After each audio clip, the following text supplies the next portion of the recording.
Hi everyone, this is teacher Sandra.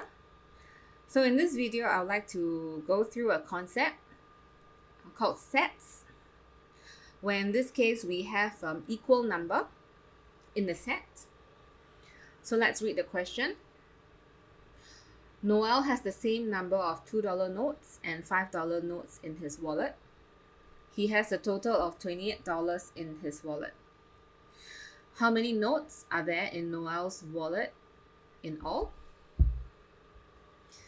So firstly, we need to notice that the question is telling us that Noel has the same number of $2 notes and $5 notes, which means in a set, this is what goes on in a set. He has one $2 and one $5 note inside a set. So the amount of money in one set would be $2 plus $5, which is $7.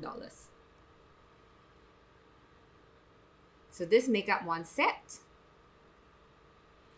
So it's important to know that when they tell us that he has the same number for both items, $2 and $5, this is what goes on in a set. We have one of each.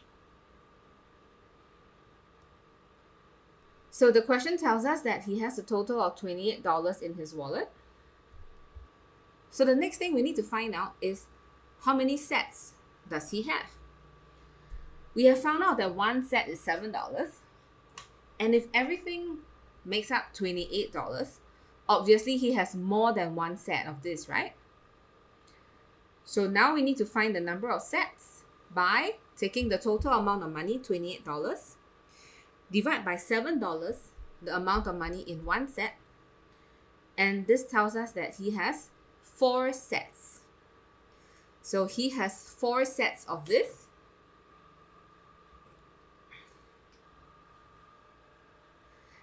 And the next thing we need to find out would be how many notes are there in Noel's wallet in all?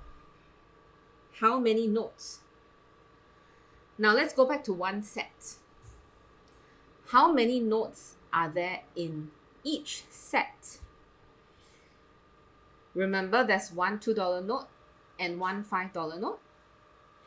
So inside one set, there are 2 notes. Inside one set, there are 2 notes. So in this case, since we have already found out that Noel has 4 sets, therefore the total number of notes that he has would be 2 notes in a set times 4 sets, which gives us a total of 8 notes. So the answer is there are 8 notes in Noel's wallet. So that's all for this video. See you guys in the next.